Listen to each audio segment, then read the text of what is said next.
దేవుని శ్రవణ యథార్థ సమయం ముందు ఆయన విలువైన మాటలతో మనము బ్రతుకులను మనం సర్వ్ చేసుకుంటూ వాక్యంతో కట్టబడుతూ దిద్దబడుతూ ముందుకు వెళ్ళుటకు దేవుడు ప్రతి ఒక్కరికి కృప చూపిస్తున్నారు కనుక అతి స్థితిలో ముందుకు వెళ్దామండి.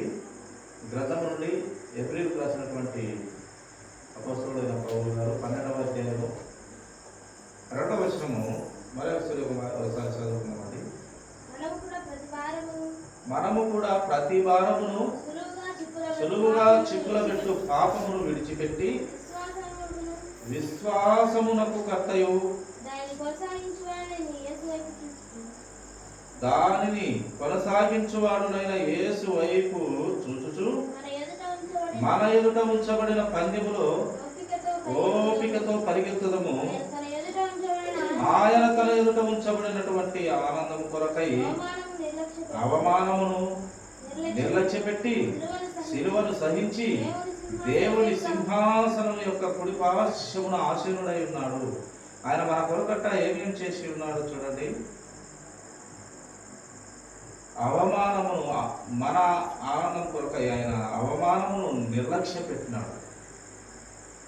అవమానపడుతూ శిలువను సహిస్తూ దేవుని సింహాసనం యొక్క కుడిపార్శ్వమున ఆశీనుడై ఉన్నటువంటి గొప్ప దేవుడిగా మనకు కనపడుతున్నాడు.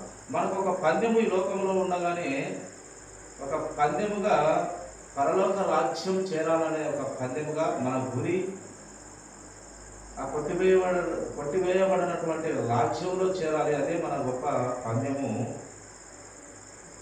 ఆ పందెంలో గెలవాలంటే ఈ లోకంలో ఈ భూలోకంలో సులువుగా చిక్కులు పెట్టు పాపమును విడిచిపెట్టే ఆలోచనలో మనిషి ఉండాలని వాక్యం మనకు తెలియపరుస్తూ ఉంది. సులువుగా చిక్కులు పెట్టు పాపమును విడిచిపెట్టి మనము విశ్వాసమునకు కర్త అయినటువంటి దానిని కొనసాగించువాడనైనా యేసు వైపు చూస్తూ ముందుకు వెళ్ళాలి.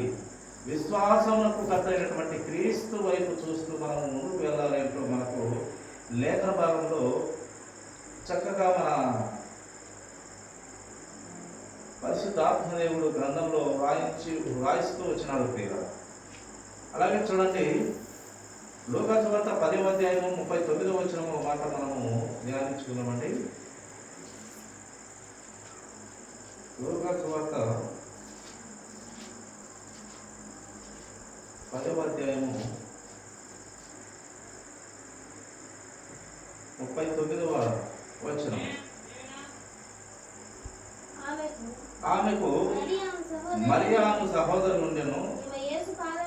ఈమె యేసు పాదముల యొద్ద కూర్చుండి ఆయన బోధ వినుచుండెను. మరియాను మార్త పిలిచింది యేసు ప్రభు వారిని. అయితే ఇక్కడ మరియా ఆమె సహోదరిగా ఉంటూ యేసుక్రీస్తు పాదముల యొద్ద కూర్చుండి ఆయన బోధ వినుచుండెను. నిజమైన బోధకుడు ఈ భూమి మీద ఎవరయ్యా అని మనం ఆలోచన చేసినట్లయితే అది ఒక యేసుక్రీస్తు ప్రభు వారు మాత్రమే అని మనము చెప్పకనే చెప్పాలి ప్రియులు. ఎందుకంటే నిజమైన గురువు, నిజమైన బోధకుడు, సత్యమైన గురువు, సత్యమైన బోధకుడు ఆయన మాత్రమే కనుక ఆయన బోధించింది సృష్టిని తయారు చేసిన దేవుడు బోధించే బోధను ఆయన పాదాల చెంత కూర్చొని మరియా మార్త సోదరి అయినటువంటి చెల్లెలే కాక సోదరి అయినటువంటి మరియా చక్కగా క్రీస్తు పాదాల చెంత కూర్చొని ఆయన చెప్తూ ఉంటే, బోధిస్తూ ఉంటే చక్కగా వినుతూ ఉంటూ మనకు కనపడుతుంది. కనుక ఆయన బోధలో సత్యం ఉంటుంది. ఆయన చూపులో, ఆయన నడతలో, ప్రతి ఆయనలో పొరపాటు ఎక్కడా లేదు అని మనము గుర్తించాలి.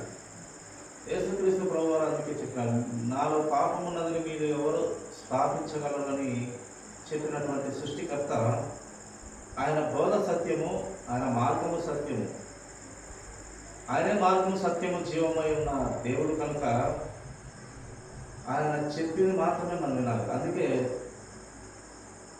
మోషే గారితో మన పరమ తండ్రి చెప్పినటువంటి మాట, ఒక తగిన సమయంలో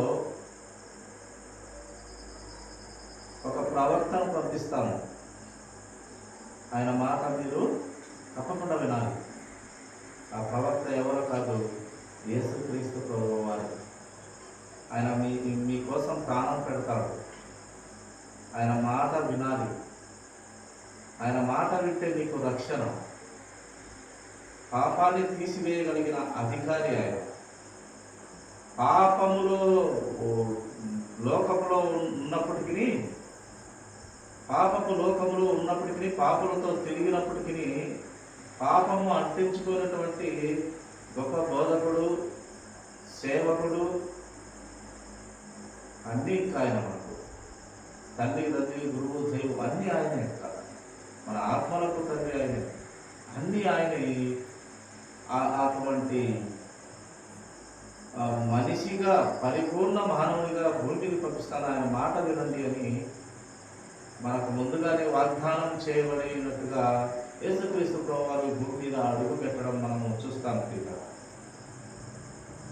కనుక ఆయన మాట వింటే మన బ్రతుకులు ధన్యము. ఒక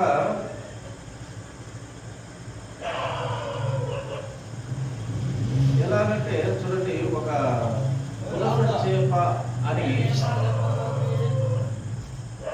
సముద్రంలో పులస చేప అనే ఒక చేప ఉంటుంది.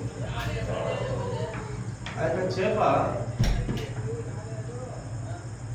సముద్రం నీళ్లు ఎవరు తాగి బ్రతకలేము.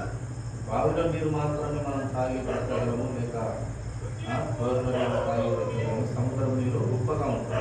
ఆ పులస చేప అది సముద్రంలో ఉంటుంది, ఉప్పు నీటితో ఉంటుంది. ఆ చేప మళ్ళీ తిరిగి అది మనుషులకు ఆహారంగా అది బయటకు వచ్చినప్పుడు ఉప్పు చేపగా కాక రుచికరమైన చేప లాగా ఉప్పు అంటించుకోకుండా అది బయటకు వస్తుంది. అంటే యేసుక్రీస్తు ప్రభువారు కూడా పాపపు లోకంలో ఆయన పుట్టినాడు, జీవించినాడు, పాపలతోనే తిరిగినాడు. అయినప్పటికీ పాపాన్ని అంటించుకోలేదు. ఈ చేప కూడా సముద్రంలో ఉప్పు నీటిలో తిరిగింది, జీవించింది. బయటికి వచ్చి అదే ఉప్పు స్వభావంతో లేకుండా మంచి కూరగా మానవులకు అది ఉపయోగపడుతూ వచ్చింది.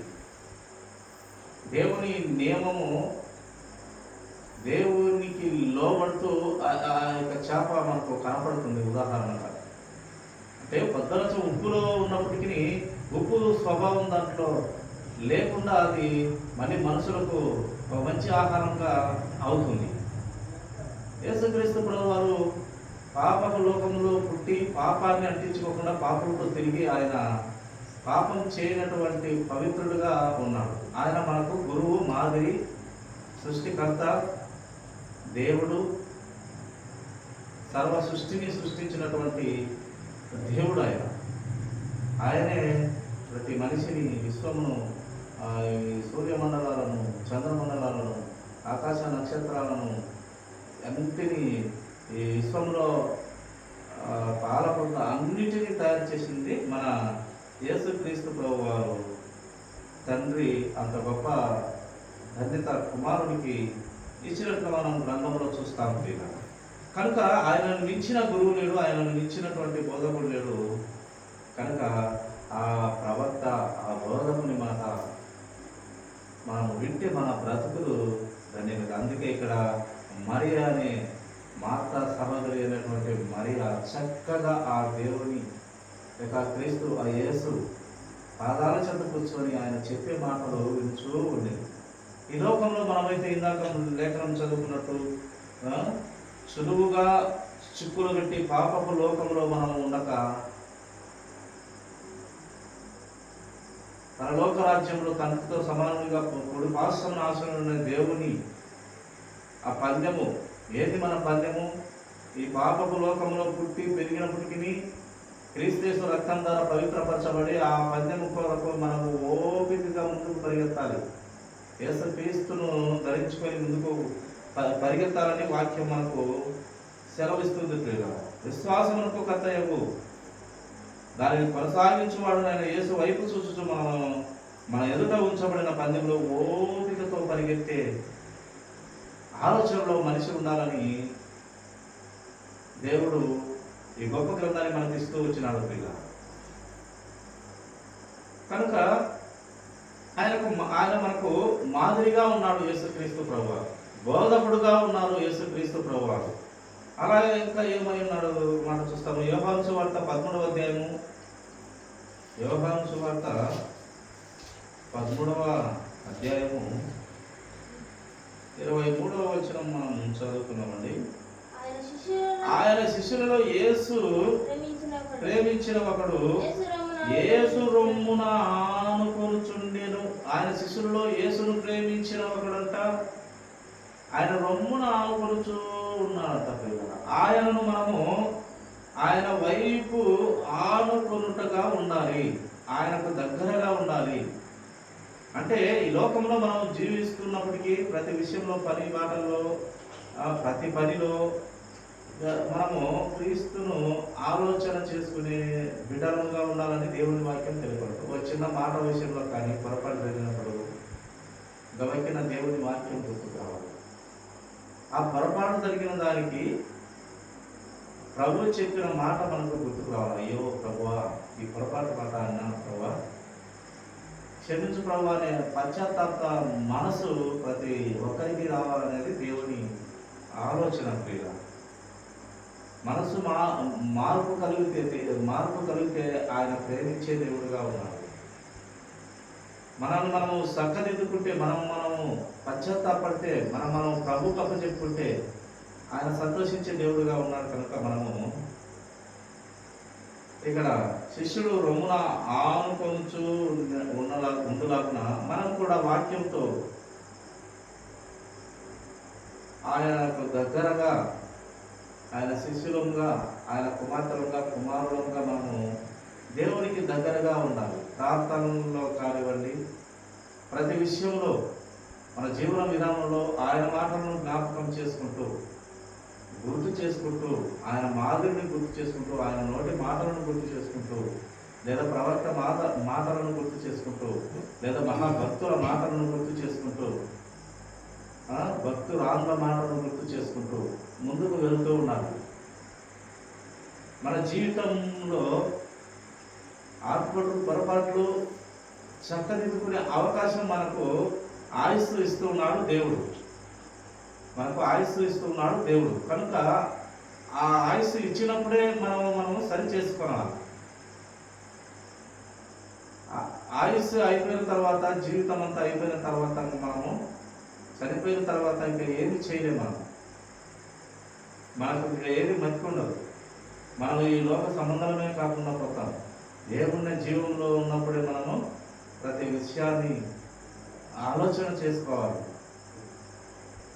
ఆలోచన చేసుకొని ఈ సృష్టిలో మనం పుట్టినందుకు దేవుని ప్రణాళిక ఏంది, దేవుడు ఏ విధంగా మనిషి బ్రతకాలి, ఎలా జీవించి ఆయన ఎదుకు వెళ్ళాలి అనేది ఆయన బైబిల్ గ్రంథంలో స్పష్టంగా రాయిస్తూ వచ్చినాడు. భక్తుల ద్వారా, ప్రవక్తల ద్వారా, లేక ఆయన మాదిరి జీవితంలో పరిశీలించినట్లయితే మనము ఆయన బోధనలో కానివ్వండి, ఆయన నడతలో, ఆయన చూపులో, ప్రతి విషయంలో మనకు బుద్ధి నేర్పుతూ, జ్ఞానం నేర్పుతూ ఆయన నడవడిక కానీ, ఆయన ప్రవర్తన కానీ ఉన్నది. కనుక మనం అటు స్థితిలో ముందుకు వెళ్ళాలని దేవుడు కోరుతూ ఉన్నాడు.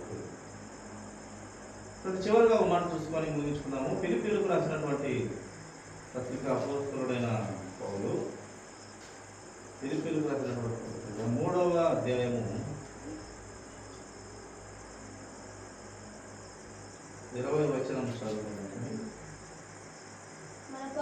మన పౌరస్థితి పరలోకమునందు ఉన్నది, అక్కడ నుండి ప్రభు అయిన యేసు క్రీస్తు అను రక్షకుని నిమిత్తము కనిపెట్టుకొని ఉన్నాము. మన పౌరస్థితి ఎక్కడ ఉందంట? ఈ లోకం. ఇప్పుడు మనము కట్టుకుంటే మనం భారతీయులు, కానీ బైబిల్ గ్రంథము తెలియపరుస్తుంది మన పౌరస్థితి.